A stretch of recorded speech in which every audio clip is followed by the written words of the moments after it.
Now I gotta ride or die.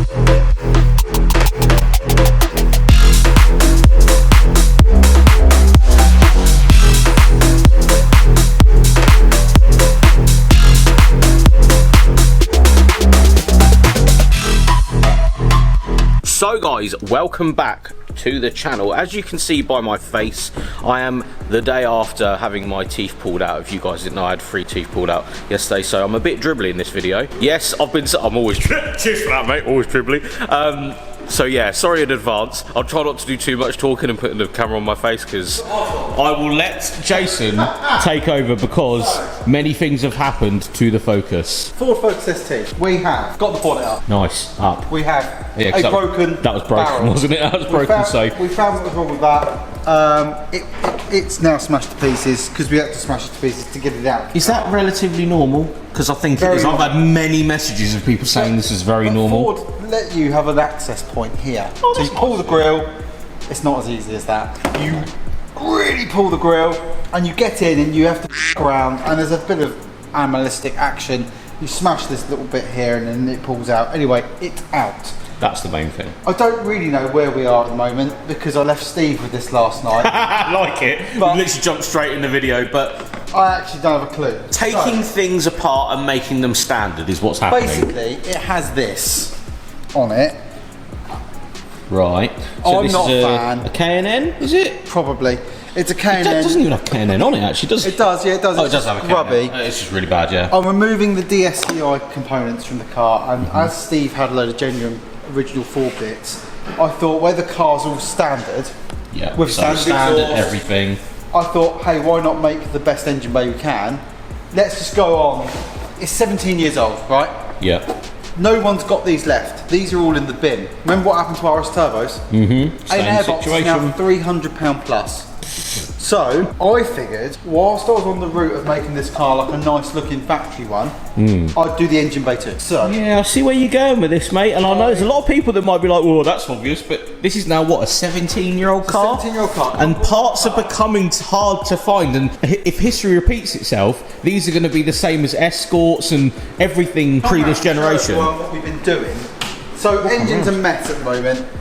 We've taken the RS ECU locator box off of it. Thingy-bob. We're now at a point now where we need to fit all the standard parts, but I'm going to clean everything within an inch of its life and then refit it all. Big Nice. amount of job to do on this. Big job. That's why it's all taken apart, because you want to clean it properly. But we were lucky we even got into the engine, so that's why we would have normally done this first. But I couldn't get in, I was impatient, so we've done wheels and interior. Yes. Now we're back to here, which means the car's going to have to go back out into the wash bay. We're going to have to steam all of the metalworks, all of the plastics, all of the aluminium's going to get clean, and then put it all back together. We'll do that later on, But let's go to the bits that are lovely and lovely.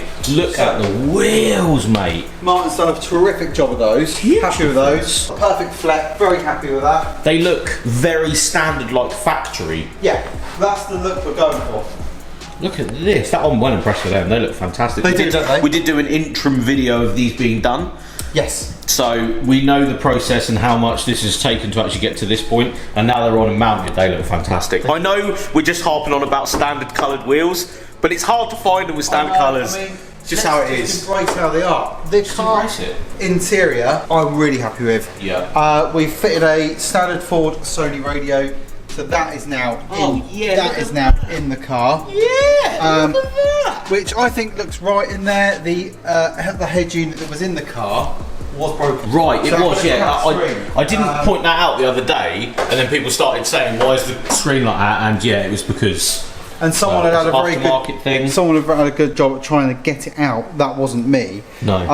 And it was just tatty. And what's this aftermarket? Just This is Bluetooth aftermarket thing. Chinesium, Right. and it looks Chinese and terrible. it looks factory-ish. Yeah. But the operating system was poor. I just didn't like it. No. So- So thankfully you have the standard Sony one to go back in, which is again of era, really cool. Yeah. I think it looks great. It works. Bolsters, mint condition. We've steam cleaned all the interior, all of the pedals. Dashboards had a really good going over the door cards. It looks new. The steering wheel was disgusting. That looks brand new, Dan, doesn't it? Yeah, I'm well happy with all of that. Look at all of this. It's so nice and clean, mate. One thing I did notice as well, the one big reason for me why I'm spending all this time in this car, never had its kit off. Oh, that's unheard of. It needs, yeah.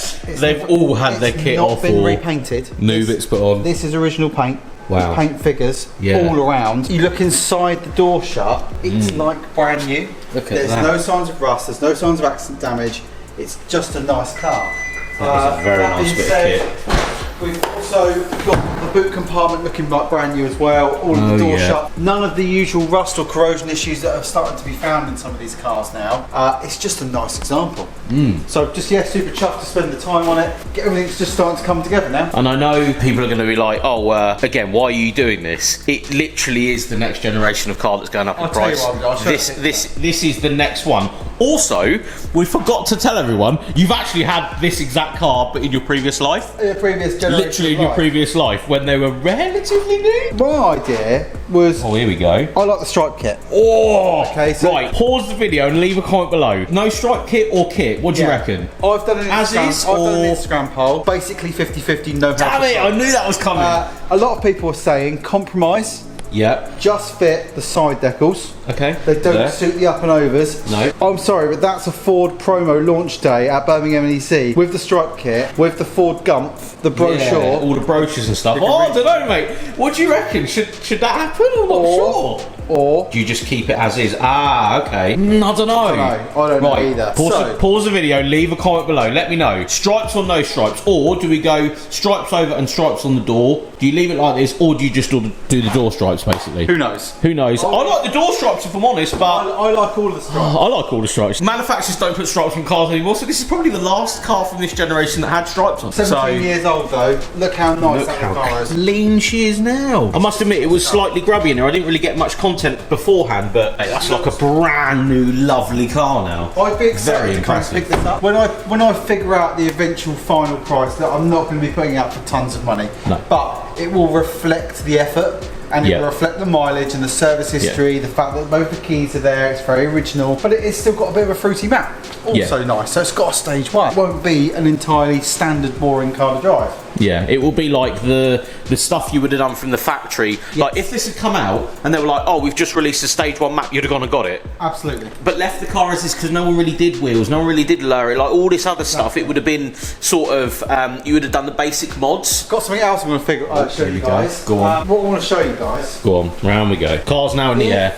If you ever have a Focus ST fitted with xenon headlights, and the headlights are like this, pointing at the puddles, we're not getting any long range vision. I checked fault codes on the system, made sure the motors were working, made sure the whole headlight system was happy. Yep. Happy. Cool. But under here, Jamie, Oh, here we go. We're is a going device. up now. Just get right round here. that is not attached to where it should be. It should be on the lower arm. Right. So when we got hold of this yesterday, we then figured out the headlights were working perfectly. So the levelling Right. system, somebody fitted a set of lower arms to the car, and they just didn't bolt that sensor to it. Glad you found that then. Well, yeah, that's something because that's you couldn't see at night time Nah. at all. Do you know I've driven one of these at night and couldn't see? So that's probably why. They ping off. I didn't realise they had a levelling kit. I thought they'd just be levelled. No, so they have a front They're one. actually and properly they have- levelled. And they have a back one. So it was a really very advanced impressive. system for 2005. Yeah. There's the rear one. Yeah. So yeah, I mean, Okay. you wouldn't normally think about that No. sort of way on an old car, but Yeah. it was quite advanced for its time. Wow, that's crazy. Yeah. I didn't even realise they had that, so that's really nice to see, and something that you found, corrected, and now the next owner, when they get this, is going to be able to see it at night, which is nice. Exactly. It's So always a that's nice gonna be thing. sorted out. Yeah. We're going to run through the paintwork on it. We're going to I was going to say, if you guys see the Yeah. paintwork now, it's horrendous. you'll see it, and I will again update you guys when you've done half, Yeah. and show you the amount of time and effort that's gone into this. Bumper off to respray. Yeah, because it's got. I'm going to actually chips have in it. all these grey bits done in the original Ford grey, as well as the blue Yeah. being replenished in the correct performance blue. I'm going to cut the headlights back, remove that faded UV layer. We're going to fix that. We're going to fix the lock kit. We'll then literally go test drive the car thoroughly. I'll put 100 miles on it, go and attend a couple of meets, make sure I'm really happy with it, and then I'll put it up for sale. Nice idea. What we're going to leave this video with, though, and coming back to my face that's all messed up, is a picture of your one of these at Ford Fair, which is here. So what year was that? 2011. 2011. That's 11 years ago. It's quite a new car back then, mate. Yeah, so I bought this one from Gatwick Used Car Centre. Yeah. Who is now the Focus ST specialist in the UK. He's now called FocusST.com. Oh, very nice. So I bought it from him. Absolutely fantastic guy, Ford nut. Now that car was covered 108,000 miles when I bought it because I couldn't afford. Wow. Yeah. Well, yeah. You bought the. I would always do that. I'd buy the cheapest one I could, mate. I couldn't afford another. No. I had the money proceeds from what I sold this for. And at the time, oh, that was okay. 7,000 quid. Yeah. We sold that for. We then missed out this car. We sold that. We bought a Golf. Yes, I bought a Golf. Bought a Golf, yeah. Bought a Golf. I bought an anniversary. I bought a PD Golf and an RS Turbo for me. Very nice. Neither of those cars worked. Yeah. We had a great road trip getting them. But came back, part exchanged the Golf into Gatwick Used Car Centre for this car. Yeah. And then stayed 5-pot for quite a long time. Yeah. So we had this one, we had a grey one, and then we had this one.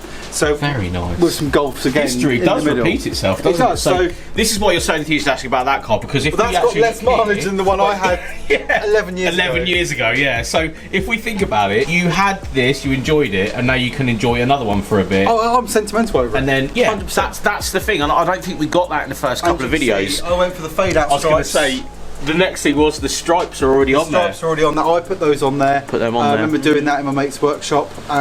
This car was a mental spec, had a moon roof on it. It had privacy blinds in the back. It was a really odd spec. It was an ST2 with heated chairs and every other extra on it. It was a really cool car. Last time I reg checked it, it was at 170,000 miles. She's still 170. She's still going strong. Oh wow! Do you know what the original plate is? I've got it written down. Yeah. Yeah. On my Facebook. So that would be quite cool if you could see that car one day. Maybe get in touch with you, and that would be quite cool. It's nice to see that you're doing the full circle. You've just had another one of these, enjoyed that, moved it on because you've had your time with that car. Now we're back on one of these, and because they're at a point where I think they're obtainable for a lot of people. If you've had one in the past, go and get one. If you can get one like that, what can you buy for under £5 that delivers all of that? Absolutely nothing anymore. Mark 5 Golf GTI, but then you can't because they're mega mileage at the moment. That's still got some real serviceable life in it. Yeah. You're gonna be happy to pull up on a show. Yeah. I was talking to our mate yesterday, Lee. It's a car that you can drive every day sensibly, or you can have an on-it experience and still feel fulfilled. Yeah. It does. It did everything so well. Do you know what? That's what the Escorts were. That's what all of this sort of stuff was. Regardless of pricing, at one point these were worth no money. Yeah. Those were worth no money. Sort of like they are, but they're going up now. I'd say this is the last year for cheap STs. Yeah. Because I think by the end of this year, the ones that are dead are dead.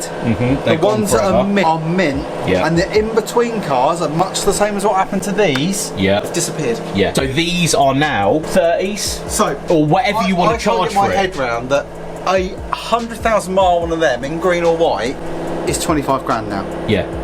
They actually are, because I've looked. When they're not on the register. Yeah. If it's off the register, it's that kind of money. Or if it has 4 million owners, it'd be under 20 grand. So but my 69,000 example that I sold last year for 25 is probably worth 30 this year. Yeah. Madness. It's all of these little cars, mate. Cars like this, cars like the RSs and that. Yeah. And as you can see by the past, Escorts have gone insane. I've got a question though. Question. We're going to leave with a question. When that sells, what does people want to see me do next? We'll obviously document everything on this, I've done a Mark 3 Fiesta, I've done my Series 1, I've done a Mark 1 RS, I'm doing a Mark 2 Focus ST, I've done an ST 170, all in the last 4 years. What's next? What does people want to see? Yeah. I'm not talking major restoration, I'm talking a mainstream car that you can pull out of the marketplace for a certain amount of money, make lovely, ST150, etc. Yeah. I love a white one of those. Yeah. I don't think my budget will ever stretch to buying this kind of car. No. Because they're gone. I tell you what is going to happen. The ST version of this car, in a minute. That's the next one, mate. They're the ones that are starting to droop because they're they're knackered. They're either blown up, they've got gearbox issues, bodywork issues, they're cheap. Yeah. When they start getting to the point where they're cheap, I would love to resurrect one of those and make that total OEM. Oh, it'd be lovely. I know It? that's odd. Sort of like this car, Yes. but one of those. Yeah. Because that's history is going to repeat itself, and this is then going to be the next car Yep. to then go dip and then come back up again because there's going to be none left. Exactly. Just like these and these, it's already happened. So, in other words, what we're saying is buy them before we get there, but buy these and buy those now and tuck them away and try and buy one of them and all. If you've got one of these, under Yeah. 30,000 miles, So a 200. put it away. They are going to be the next car to skyrocket with these. Yep. That is a fantastic car. I bought my one brand new and regret selling. I should have kept that Every single in- 10 minutes, yeah. in a container Yep. and left it because they are a madness. They are 30% dearer than their counterpart standard ST3. Now, And they're hardly any different now. let alone in time to come. They are going to run away. Not everybody is happy Not about the everybody. three-pot. I like the. Honestly, I had one for 2 months from 80 Motorsport. Loved it. There's a reason why but these are holding mega money. These are, yeah, they're still up there. So, in other words, we all need to buy cars. Yeah, And tuck them away. I'm going to go and try and fix this. You crack on. I will leave that video there. Thank you to Jason for letting us poke the camera around with his car again. Thank you so much for watching, guys. We'll see you tomorrow.